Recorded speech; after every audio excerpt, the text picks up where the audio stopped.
Hi, everyone. Again, my name is Heidi Quiller, fish habitat biologist with Fish and Wildlife Service, and then co-coordinator of Fishers and Farmers Partnership. We're excited today. We're going to share with you just a really brief introduction of Fishers and Farmers Partnership, and then we will kick it over to Dick Cates, who is one of Fishers and Farmers, one of our newest steering committee members. So Fishers and Farmers is one of 20 national fish habitat partnerships, and we receive our money through the National Fish Habitat Partnership, and that was started in 2004, and we have been receiving the money actually funnels through the U.S. Fish and Wildlife Service. NFHAP was modeled after the joint ventures that you see for migratory birds, and it is authorized under the American Conservation Enhancement Act. Besides Fishers and Farmers that you see here in the Midwest, we also have some other fish habitat partnerships, including the Driftless Area Restoration Effort, Midwest Glacial Lakes, Great Lakes Fish Habitat Partnership, the Ohio River Basin Partnership, and then also the Southeast Aquatic Resources Partnership, which overlaps with us a little bit in Missouri. And Fishers and Farmers started really by getting an understanding of what happened in the Coon Creek watershed, which is where I grew up. We took what was learned there in the Coon Creek watershed and helped form Fishers and Farmers Partnership. Aldo Leopold worked there with many of our farmers, and as well as Wisconsin DNR, the Natural Resources Conservation Service, which back then was the Soil Erosion Service, as well as a lot of our local county and NGO partners like Trout Unlimited and many others over the years. And so today we have just this rich resource that you see today of highly productive streams and as well as beautiful farms that are very successful as well. Fishers and Farmers has, like I said earlier, a steering committee that is made up of federal, state, local partners. We have a lot of non-government organizations involved as well. And like I also said earlier, we believe in a balance of both natural resources and agricultural groups. So on all 5 states that are in Fishers and Farmers, we have both ag and natural resources members on the steering committee that decide which projects to fund. We do receive funding every year, and we will be having our RFP coming out here in July. And our mission is to support farmer leadership so farms and fish can thrive together, and really having that good balance of farmers involved, including on our steering committee. We also have farmer-led groups that we work with that you see there on the screen, and those are the ones that we most commonly have worked with. We have worked in all 5 states. We have fund farmer-led groups, and the first one was in 2009 in Missouri. And you can find access to these groups on our website if you scan the QR code, and you can receive access there.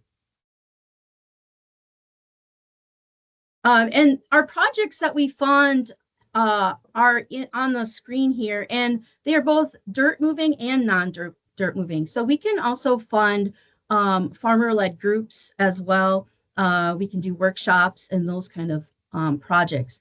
We also do some of your typical projects such as cover crops, prairie strips, low-head dam removals, all sorts of projects as well. And all of those can be found on our website. And then finally, Fishers and Farmers, we do have farmer workshops that we put on every year where farmer-led groups come and work on action items together. and our next one will be coming up in December.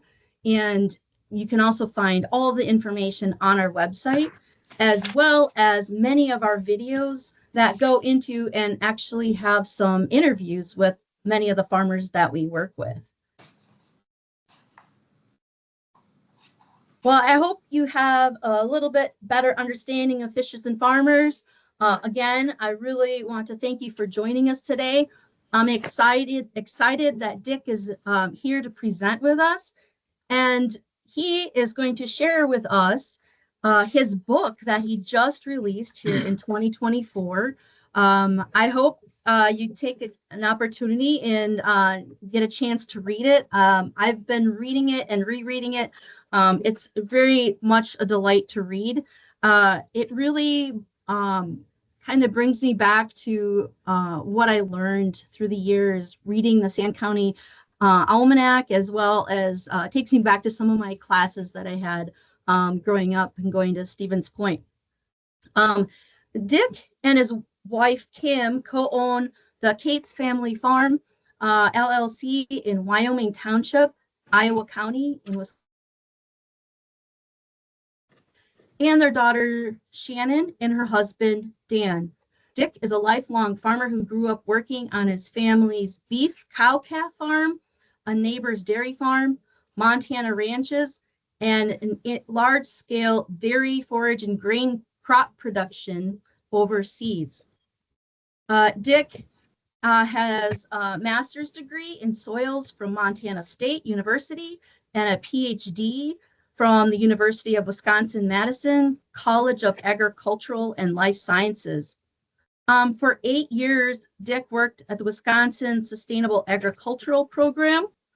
And for 23 years, Dick worked at the Wisconsin School for Beginning Dairy and Livestock Farmers, which is a program at UW-Madison.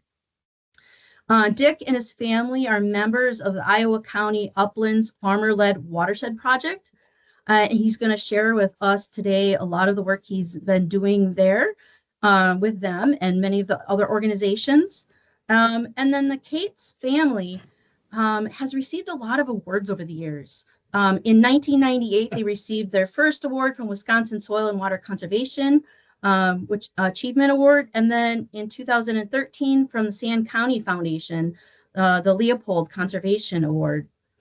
Dick has authored 3 books, and not just the one that you're going to hear about today, but he also has authored Voices from the Heart of the Land and a children's book called An Adventure on Sterna's Hill. So thank you very much, Dick. We're excited to hear from you, and we'll take questions at the end. Also, feel free, if anyone is interested, you can put in the chat the questions, and I'll be watching those, and we'll be asking Dick at the end of the presentation. So thank you very much, Dick. Well, thank you very much, Heidi. I'm greatly honored and humbled, all the kind things you said. First of all, I want to ask folks if they can hear me well enough. Heidi, if you can let me know that that's working. I see a thumbs up. Yes, we can hear you, Dick.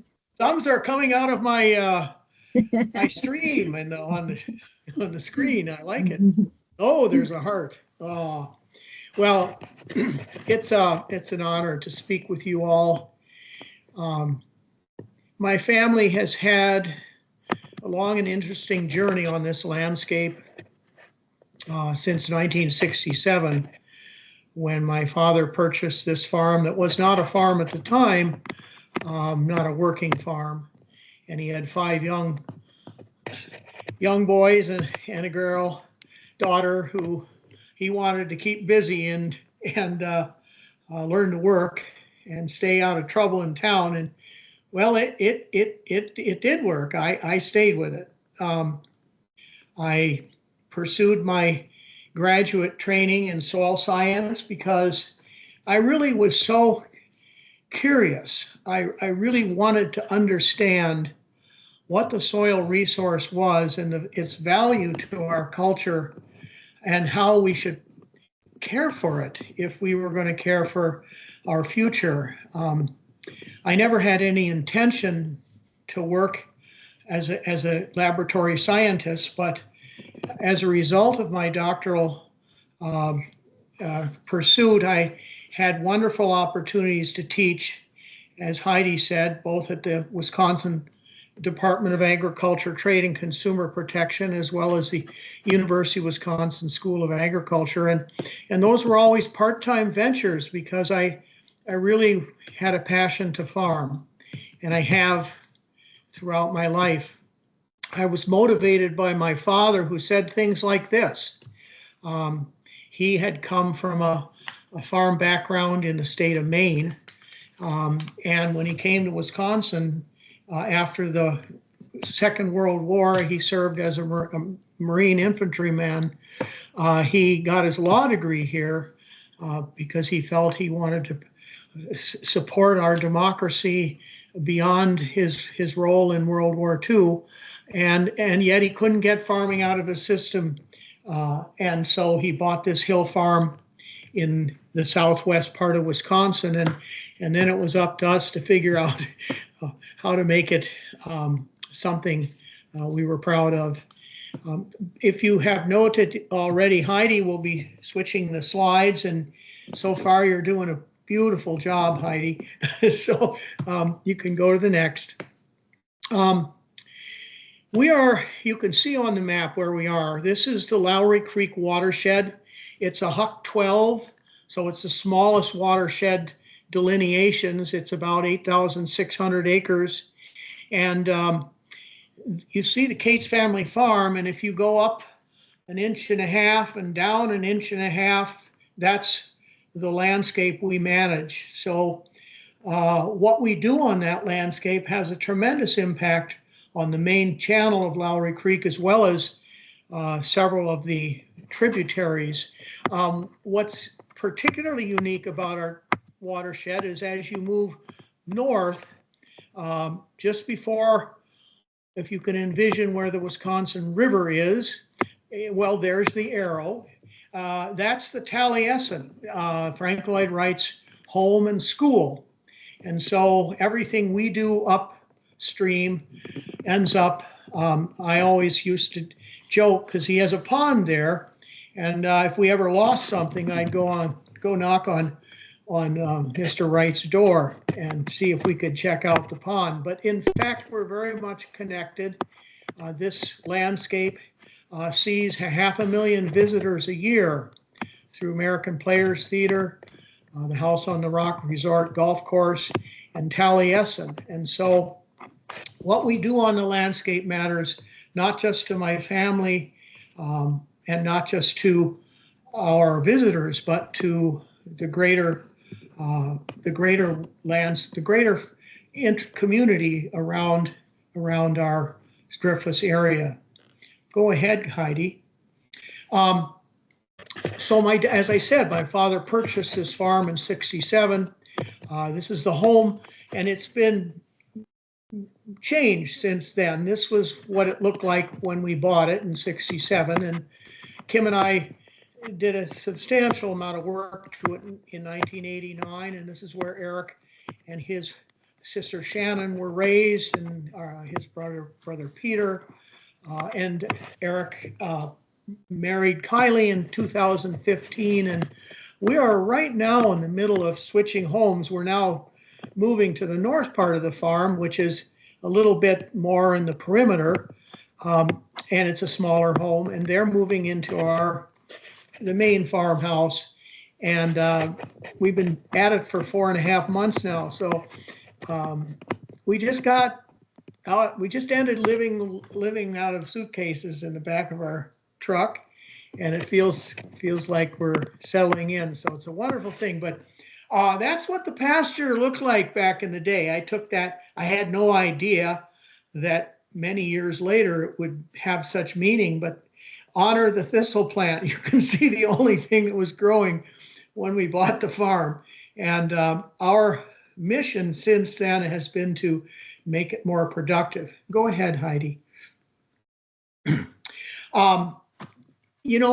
I said, I never could get farming out of my system. I wanted to see the world. I wanted to have many experiences. And growing up on this hill country farm with a creek that ran through the whole grazing area. That wasn't my favorite place. I wanted something I could plow a mile straight and see that black soil come up, turn over, so that's what drove me to work on ranches in Montana and other dairy farmers in our area. And I finally got a chance to work overseas, and I landed a job in Saudi Arabia, believe it or not. But it was through a friend of mine who knew that I had the soil background to be able to provide some insights as to the things they needed. They were farming on sand, irrigated sand. And when I went there, the firm had about 5,000 cows. When I left 3 years later, we had 10,000 cows. We processed all of our own milk, and it was the largest vertically integrated dairy farm in the world. Since then, it's not, but the problems you can see I had to deal with were camels across the forage and sheep grazing. But we had a remarkable time skiing on the sand dunes. You can see me there, and dancing with the Bedouin. But really, the lessons I learned were I will never work for a corporate structure again. That the frustrations were endless. And I came to fall in love, my wife Kim and I came to fall in love with our farm back in Lowry Creek in the Driftless area, Wisconsin. When I really had something to compare our farm to, the rich soil in the bottom of those streams, the beautiful landscape, the culture that was there. We ran back and we called it Shangri-La, and that was in 1986, and we never left. Today, our life has raising our children here and building a farm business has been the joy of our lives.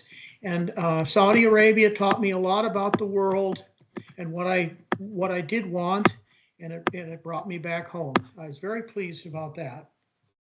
Go ahead, Heidi. We settled here then in 1986 and 87. We began moving into the farm business, and by 89 we were purchasing the first portion of it from my father. What became apparent to me was that this landscape wanted to grow grass. This landscape had been an oak savanna for the past 8,000 years.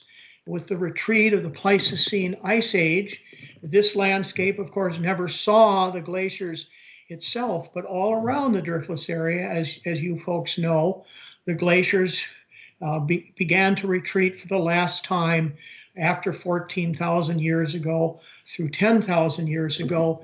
And once the weather warmed up and started to become moist and with westerly winds more like we have today, that was about 8,000 years ago. And it became a grassland with oak trees, oak savanna. And it was a fire-induced, we call it a biome, a fire-induced biome. Fire raged, and the only trees that could survive were the thick cork bark. The thick corky bark white oak species, and specifically the bur oak within the white oak family, dominated. And today, this is we call our sentinel oak. It's a bur oak that we had cored. It's about 240 years old. And it's the only bur oak down in our grazing land that has persisted, because all the others were taken down by our predecessors here in this valley, or they died of old age. And so this beautiful spreading oak is right in the middle of our grazing land, and we protect it like it's worth its weight in gold, which it is. And it's, I calculate back, it's the 40th generation of oak savanna bur oak in our valley, and we often turn to that bur oak, and I do in my book at the start of every chapter to ask for its wisdom, what it has seen, and how it views the changes. So it's a very significant portion of our landscape. Go ahead, Heidi. So I come from a very deep philosophical background, or very deep philosophical place. And this statement is the way I start my book. And you can read it there. And I continue on from that says, the history of every nation is written in the way in which it cares for its farms, farmers, soil and water, flora and fauna, collectively the land. So that's my commitment as a farmer and teacher, to communicate that the conviction that the fate of how we care for our land is everybody's future and everyone's vital concern. And so it's imperative that we work together. This is a picture of myself planting a bur oak sapling that was part of the derecho, or straight line winds in about 2018 that took down a bur oak down in the southwest part of the state on the Iowa border. And the friend of mine gave me these saplings in 2022, and I planted one for each of my 4 grandchildren. And this is what I'm doing with Sloan Helen Cates, my oldest grandchild.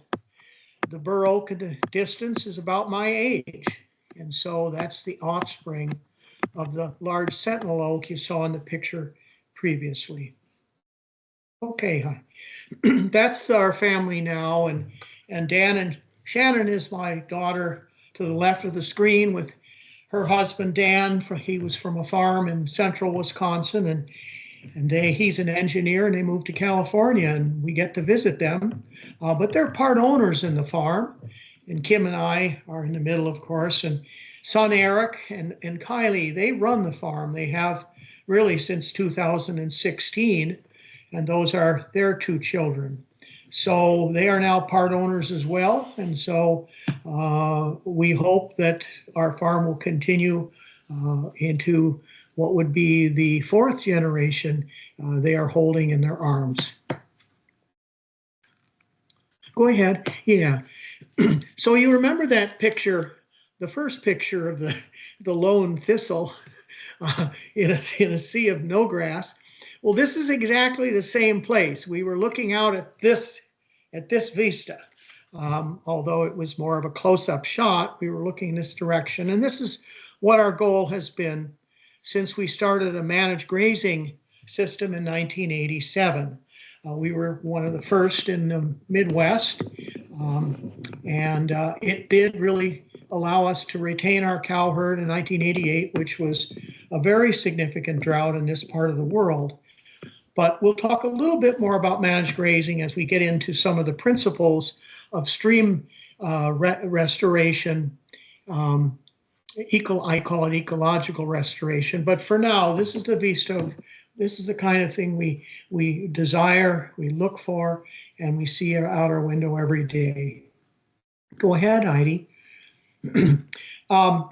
Yeah, farming is a joy. The arc of my story is that I was like every other young man in the 80s. I had heard, and Secretary Butts said, "You got to farm fence row to fence row," and everybody said, and even the College of Agriculture, you've got to get big, big, big. That's the only way you're going to be successful and be a real farmer. And I pursued that. I had 800 cattle, and I farmed on 4 farms within 20-25 miles of each other. And I was in tremendous debt, and I worked very, very, very long hours, only to break even at the best. My dear wife was trying to tell me there was another way, and that was with our conservation ethic, to reach out to people who cared about the same things we did, and share our story and sell our products directly. And there were some very significant moments when our business was not going to make it, and worse yet, I might not have made it. But finally, I listened and I learned and I found the joy of farming again. And this picture here personifies that. We have a managed grazing system. We move the cattle every day. And people ask us all the time, isn't that hard work? And I say, well, yeah, you got to go out and put the steers on your shoulder. You got one at a time, put them on your shoulder, move them across to the new grass. But in fact, all you have to do is go out and show up. And in this case, I just say we reason with them. We talk to them about new grass, and they're there with us. So it was a wonderful thing. And once we sold our products directly to people, we were able to retain more of that income dollar, and it made all the difference. And I owe that all to my dear wife. Go ahead, Heidi. This is what conservation means to me. It's what conservation meant to Aldo Leopold. It's not anything magic. It's not anything too complicated to understand. It's a partnership. And we have had the joy of discovering that. To many folks, conservation is a set of restrictions or a set of regulations. And for us, it's been an art. It's been a joyful set of activities to learn and to practice. Go ahead, Heidi. This is our farmscape from above, and you can see, if you look closer, what might be the fence lines. So in this case, we see 1, 2, 3, 4, 5, 6, 7, 8, 9, probably 10, about 10 paddocks just in this. And we have 36 paddocks on our farm, on our grazing system. And so moving them through a portable fence, a gate and a portable fence every day is not challenging at all. You also see the trout stream that flows through the middle of everything we graze. And because of that fact, that has become a very significant part of our persona, what we have had to take care of on a daily basis through these now 36 years since I've been back. Go ahead, Heidi. Before I go into this principle, and actually, Heidi, you can go back to that last slide. I'll just quickly give you the arc of the story. So when I was a boy, I showed you that picture of the one thistle and no grass. As typical of the day, livestock grazed in a large area for a long period of time. And in this particular farm, we purchased it from a family that had been here from Ireland from 1855. And they were wonderful people. And their fourth generation, their son is a very close friend of mine, and he has the farm contiguous with ours. They moved right next door when we purchased this farm. But as the practice of the day was, you put your animals in the back of the farm for half the grazing season, and then you put them in the front the other half, and they're closer to the barn in the fall when you had to sort off the calves for sale, or treat them for something going into the winter. But what it did is it took the grass down to a nubbins on the pasture they would be on for half the season. And the only thing that would thrive were things like thistles that they didn't want to eat. And so when we incorporated managed grazing in 1987, we had to try to undo some of that long-term impact. And so most of the first part of our problem was reducing the thistle population through very aggressive mowing and Dick with a handsaw so along the stream. So it was a lot of work, but also we knew that we had a trout stream that was no longer a trout stream.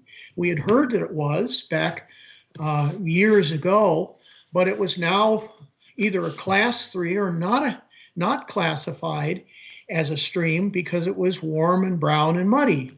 And many of the streams in the driftless area were, because again, grazing was taken down to the nubbins, livestock had no crossings, and they would wallow in the water to keep cool. And so when we implemented managed grazing, it became apparent to us that we had a chance to improve this water course. And you'll remember back to that map, that aerial map of that Huck 12 Lowry Creek. Our farm is smack in the middle of all of that. We have more land under our control than any other single landowner. And so what we do has a big impact. And so the arc of our story has been that we chose to try to bring life back to this stream. And as I was a young adult, middle-aged, it became class 2. And then finally, January 1st, 2021, this became a class 1 trout stream with brook trout. So that means naturally recurring, naturally breeding brook trout.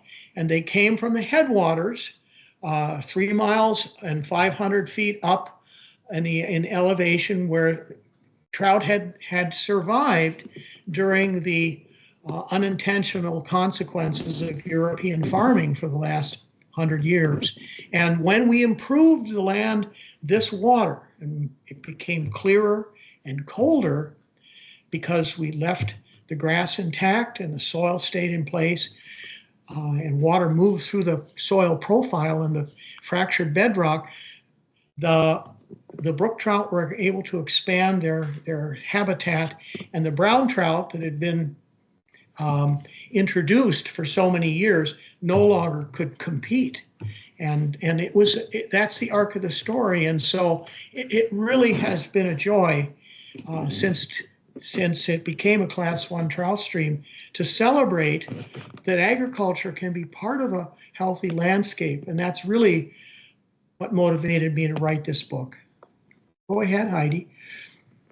But how did we work on the stream? What are the things we did to try to make that stream productive? Well, here's one of the principles. There's 4. So you give short duration grazing, short access. They need to be moved frequently, and they keep the woody brush down, but they don't denude the grass. Okay, and so here you see some soil. And this is a bank that's under repair. Go to the next slide, Heidi, and you'll see what it looks like once that grass drops down over that bank and re-roots itself, reseeds. You end up with a stream like this, and this is this is a portion of our grazing area with our herd in the background. Go ahead, Heidi. So we now have a class 1 trout stream. That's what the water looks like. It's absolutely gorgeous. And you'll see a picture later. We test the water every month. We have for 7 years now, for phosphorus, for clarity, for temperature. And in the spring and the fall, we measure invertebrate populations. So that we know whether we've got the caddisfly and the mayfly and other invertebrates or insects that are indicative of good, cold, clean water. And you'll see the watercress in that picture on the left. Watercress is not a native to Southwest Wisconsin, but boy, oh boy, it's a desirable. And when you have cold, clear water, you get watercress. And we harvest that for salads most of the months of the year, mostly when the month has an R in it, as the old tale goes. But it's a wonderful peppery salad, and we are very proud of that. There's our brook trout. That would be a larger brook trout. Most of them are smaller than that.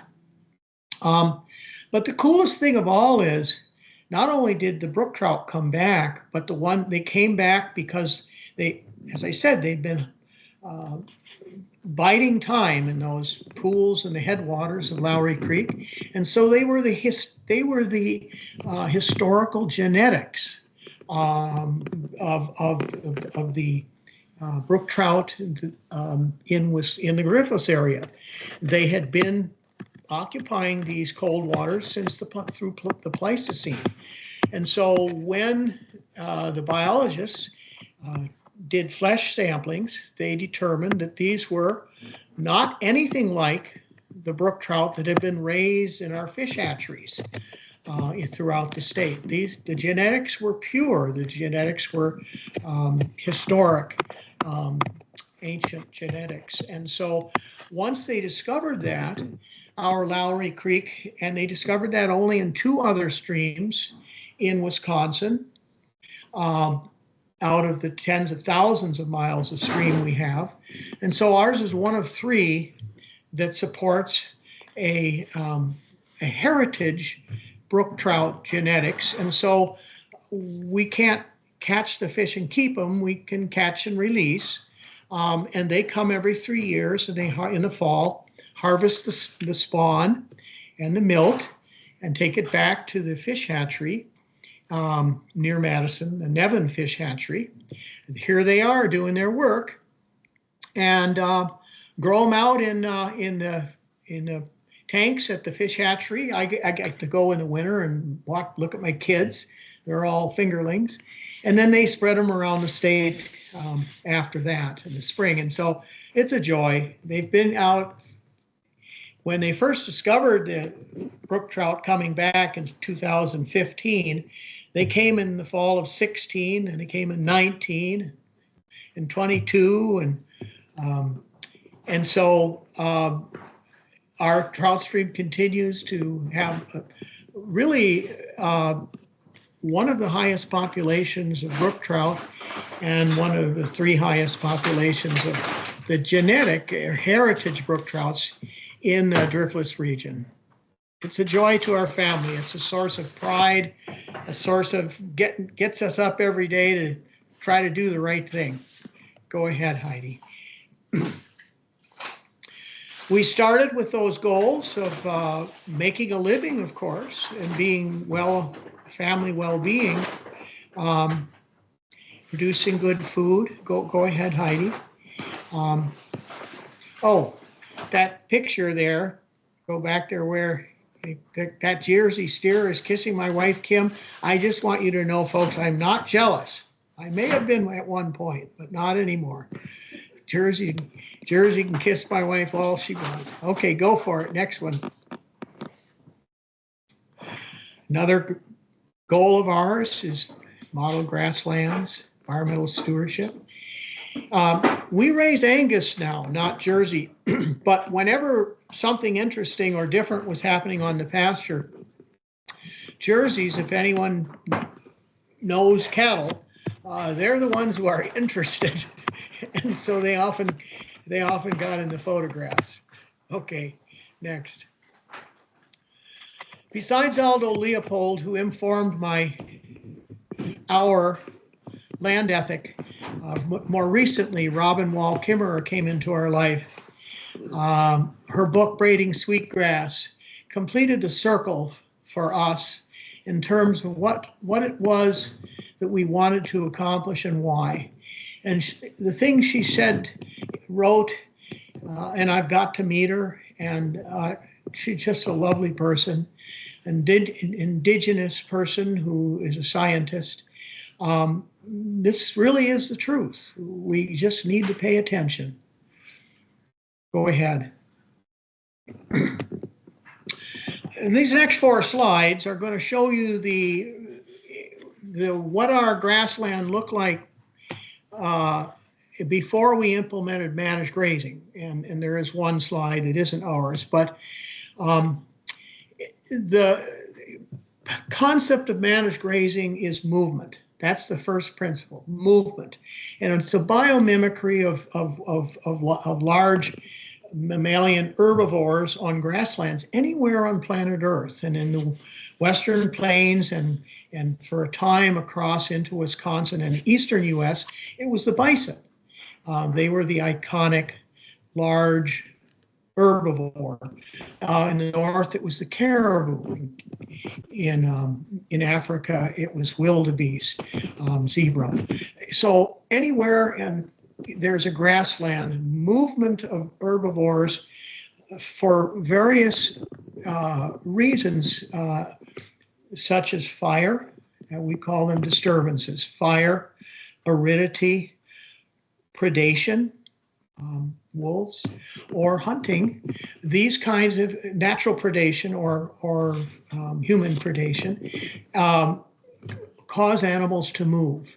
And they also have this sense, the native herbivores understand that if they stay too long in one place, they foul their nest with defecation and urination, and so they move. When we started our managed grazing, our grassland looked like this, and those were those thistles that predominated. This was 1988 when we had a drought, and so the grass wasn't growing, and the thistles really had a heyday. Go ahead, Heidi. These are two examples of on the left, the thistles, and we bought this farm in the mid-90s, and the previous owner had used the pasture land for disposal of all their gear they no longer used. And as we started to graze it and improve it, it was uncovered and became unsightly, and also a potential place where animals would hurt their feet, and thistles dominated. So that was very common on unmanaged pasture. On the right was a watering hole, and a little later you'll see what we've done to repair that circumstance. Go ahead to the next one. And this is a feedlot. When I was a boy, in the winter, our cattle were on a lot like this, and even if it was cold, because their body heat warms the ground up, this is sometimes what it looked like. Not acceptable from my perspective. Next one. And this is not in our farm. This is in the driftless area, further west. And this is a common scene. Anyone who's seen livestock on pasture assumes that this is the outcome that one has to put up with. And it is not, as we have tried to show, as we have learned and tried to show with our lifetime of work here in Lowry Creek. Go to the next one.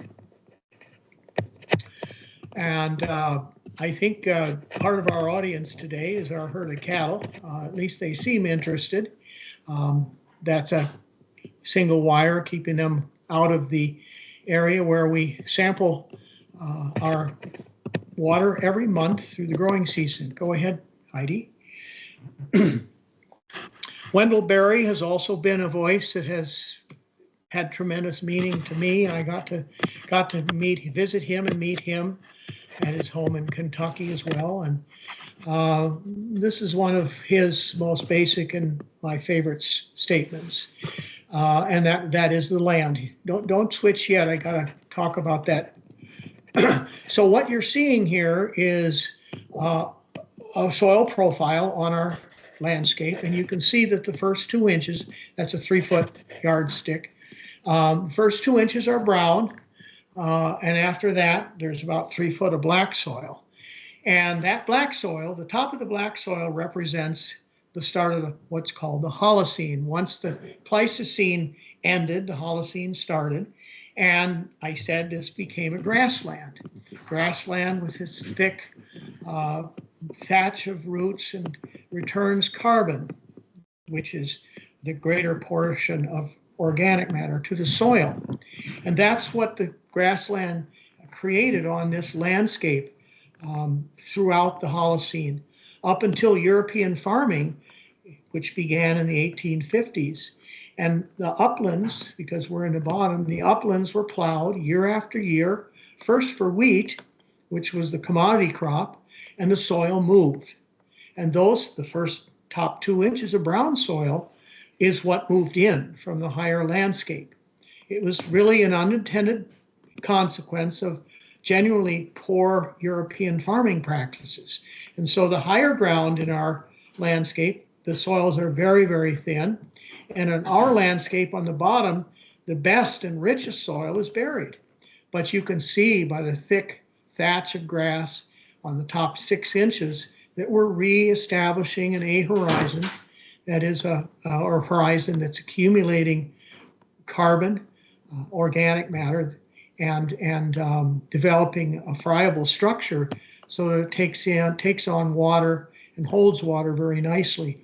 But that again has been our impetus to do better. From now on, that soil will never leave our farm.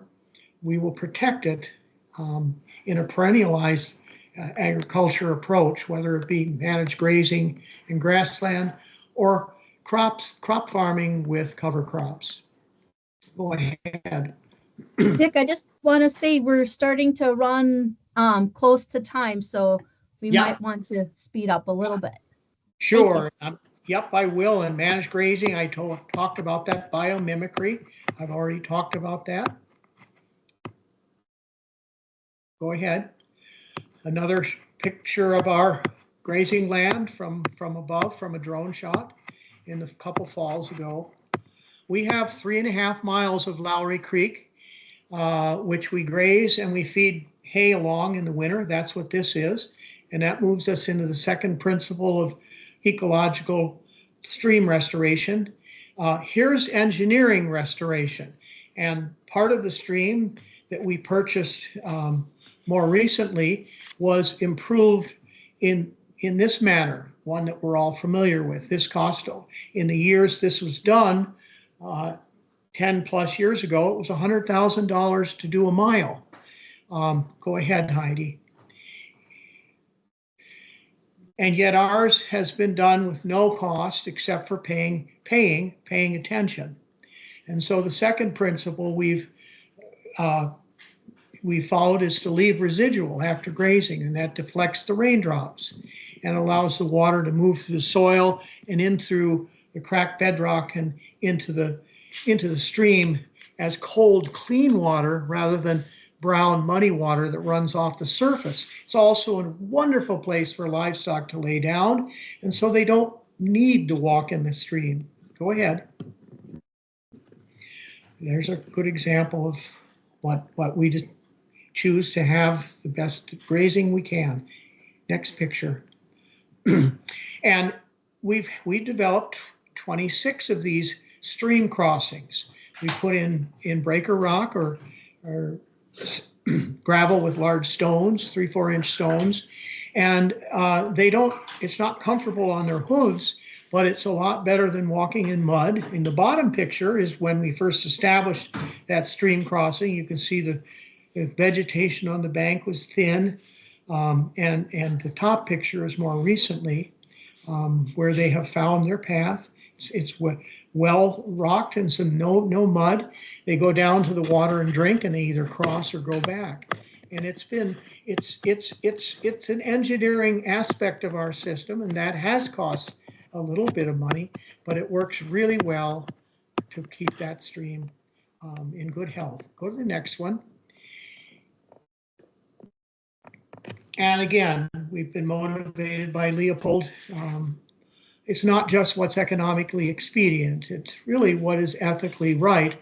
Once you know what the right thing to do is, you really have a moral obligation to try and pursue that. Go ahead, that's our Lowry Creek. It's clear as it can be. And fourth, we do use portable fencing, either electrified or not, to keep animals off sensitive areas. And we move that around as needed.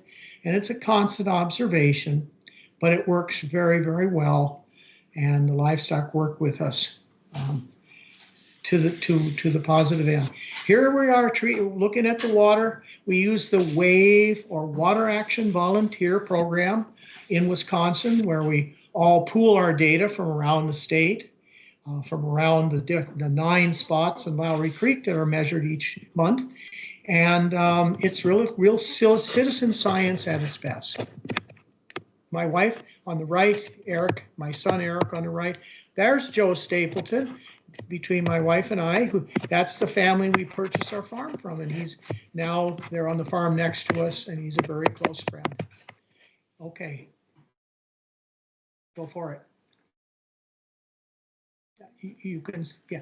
This is Duke Welter. Anybody who's been around Trout Unlimited, around improvement of fish habitat, he was one of the engineers of Trout Unlimited's DARE, Driftless Area regional effort to support and improve trout habitat. He was on the Wisconsin DNR Board of Directors when I served on the Wisconsin Department of Agriculture Board of Directors. He became a very dear friend. Here he is talking about stream restoration and brook trout fishing with a group of visitors on one of our field days. Go ahead. This is what our fish look like. There's a yearling, figurling, a youth. The top left, young of the year, a young fish, and then a mature fish in the fall of the year with that beautiful red color, and a sculpin, which trout use as one of their food sources, and they are indicative of very high quality water. Go ahead. We have one of our responsibilities to share our journey with young people.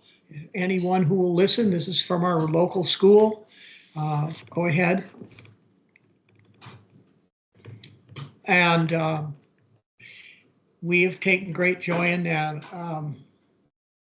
I keep a photo album of the people that visit, and it's been just a tremendous joy. This is a photo my son Eric took, happened to be at the right place at the right time. The joy of running a grassland farm. Go ahead. Again, something that has motivated us and driven us in this direction. Cultural harvest is the people that care, the people that choose to use our products, our grass-fed beef products, and the people that come to look and pass on what they've learned and impacts their personal habits. And I'll close with the next slide. Go ahead. The question, what kind of ancestors do we want to be? We have decided, my family, that we want to be the kind of ancestors to leave something better for the future. And for us, a creek runs through this driftless land. It's cold and clear, and the brookies are back. And the statement below is in the Hokok language of the indigenous Ho-Chunk peoples. And I was fortunate enough to be able to work with a Ho-Chunk elder in putting my book together, and the chapter on their occupation in this area. And she taught me that it means water is life. With that, I thank you for listening, and thank you very much. I'm greatly honored. Thank you, Dick. We really appreciate you sharing your story with us, your farm, your production, and we're going to take a couple of minutes now for questions. So hopefully you won't mind answering a couple of questions. I'd love to. First off, we have Mark said, before I forget, it's a comment. Before I forget, I want to thank and commend Mr. Cates. I read his book a year ago and thoroughly enjoyed it. It led me to fish Lowry Creek a few times and have caught a few beautiful wild native brook trout. The few trout I've caught were gently released to grow and hopefully produce more trout. At one trip there, Dick's wife was mowing the lawn and graciously visited with me for a few minutes. I can't thank them enough for allowing us to fish their beautiful creek. Oh, tell me again, where was this gentleman from? Mark Roeder. Mark, are you on still? Oh, I see. He's muted. MR. Yeah. Where's Mark from?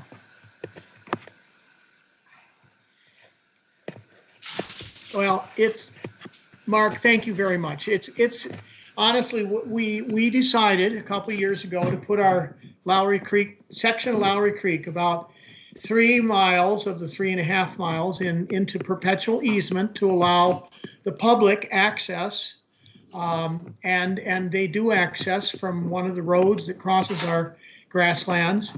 And whenever I have a chance, I'll stop and say hi, and I'll tell them how much I appreciate their using this landscape. So for us, it's such a joy to be able to share this with folks who love this landscape, and it's just an honor for us. So thank you, Mark. Dick, Mark is from Western Iowa. Oh, cool. I remember that. Yeah, Kim's here. She remembers that. That's Great. cool. Yeah. That's awesome. Thank you. She said Thank she you, was. Mark. She wished she wasn't wearing shorts and a tank top. She mowing the lawn. That's great. Thanks, Mark. The next question, or the first question, I guess, would be Gabriel Miller said, is the buffer of the stream in native grass or forbs? And have you incorporated native grasses within your pastures? And do you incorporate prescribed burning as part of your pasture or stream bed management? Right.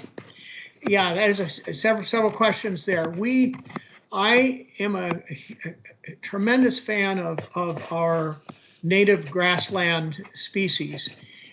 We started our managed grazing system so long ago. We started with the grasses that were there and we could improve them.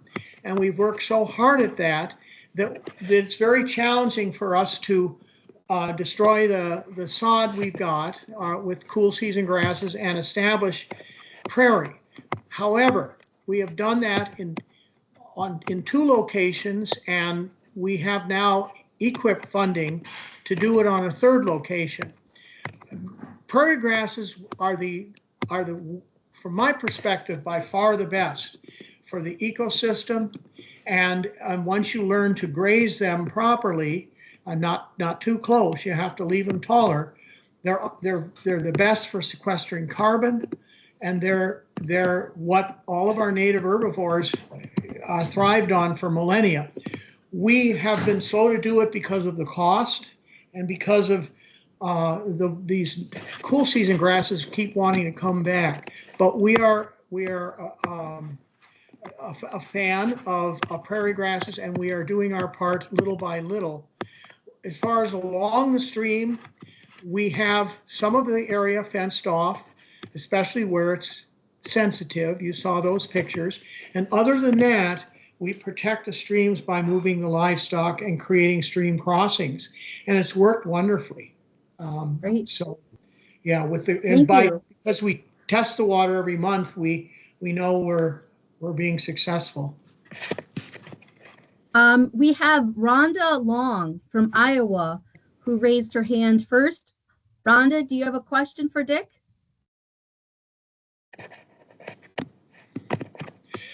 You may have to unmute yourself.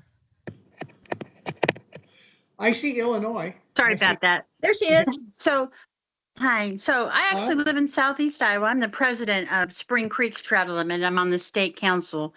My question to you is, Iowa has 2 premier heritage brook trout streams. Natural reproducing, they are beautiful. Do you envision, Dick, or do you see that we're going to have more of these brook trout streams throughout the Driftless? Yeah, I think we will. I think the way, so a lot of the Driftless area is going out of farming. Right. And so some of the caustic practices that were, again, no one was trying to be devious. We just didn't know. Right. But we're going to see, by virtue of less farming, whether that be row crop farming or livestock that are unmanaged, we're going to see prairie and native vegetation cover the landscape in a productive way. But significantly, we are also learning, for those who are paying attention, farming methods that are more benign on the landscape. And that for row crop farmers, that's no-till, that's cover cropping, Right. that's crop rotation, and setbacks from the stream, as well as managed grazing. And so those things, although that cultural creep is slow, it's happening, and I look for good things. And then the other part of it is people like you who celebrate and promote and communicate these accomplishments, because people, that means something to folks. You know, they want to be part of that. Sure. I appreciate you. I think what you're doing is excellent. Someday I'd like to corner you and have a talk about corporate farms, but we'll do that another day. So thank you very much. Oh, great to talk with you. Thanks. Thank you. Next question, we have Bina Peg. Or Benna Peg.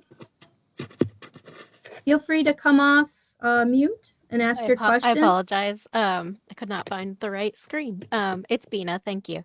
I just wanted to say thank you for presenting.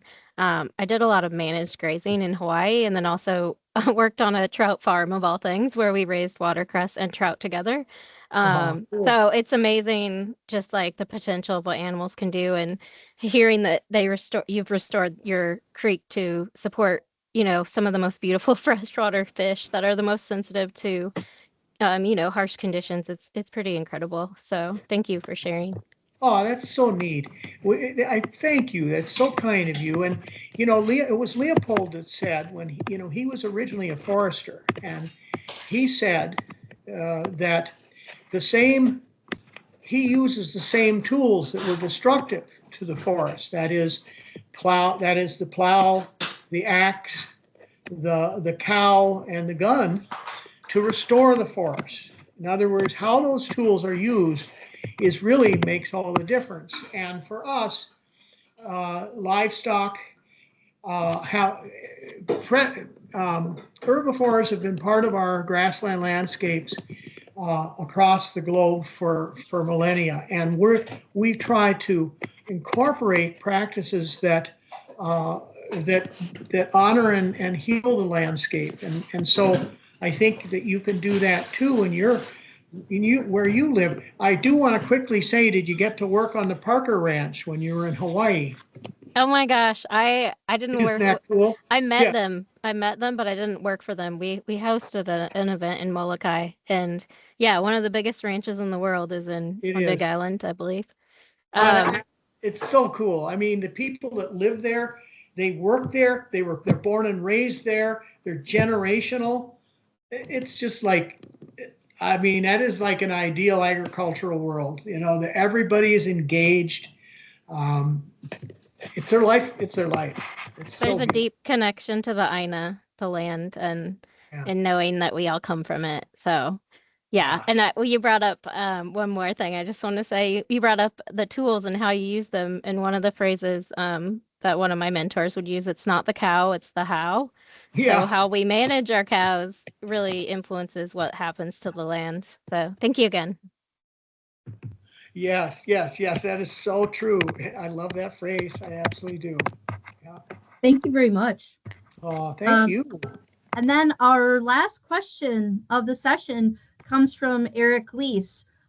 He said, have you had to deal with invasives like multiflora rows in your pasture? And if so, how did you remove them?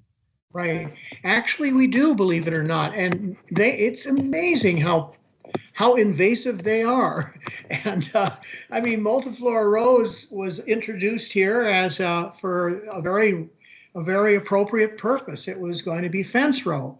And that was in the early 19th century, but excuse me, in the early 20th century, I believe, or slightly before then. But it then, especially as livestock raising became less dominant, it was able to thrive.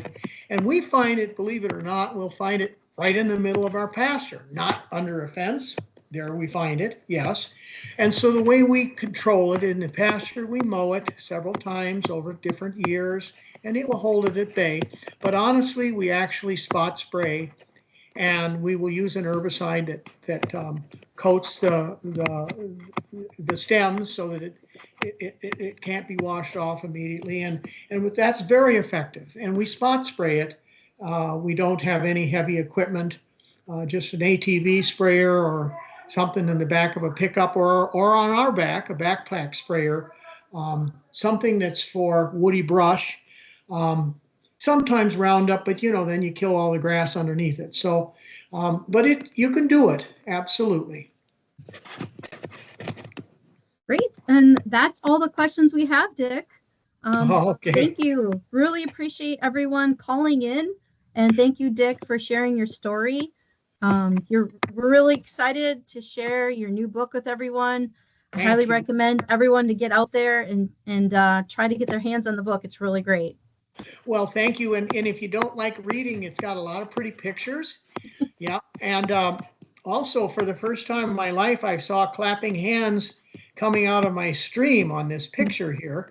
And I got to learn how to duplicate that. I like that. That's great. All right.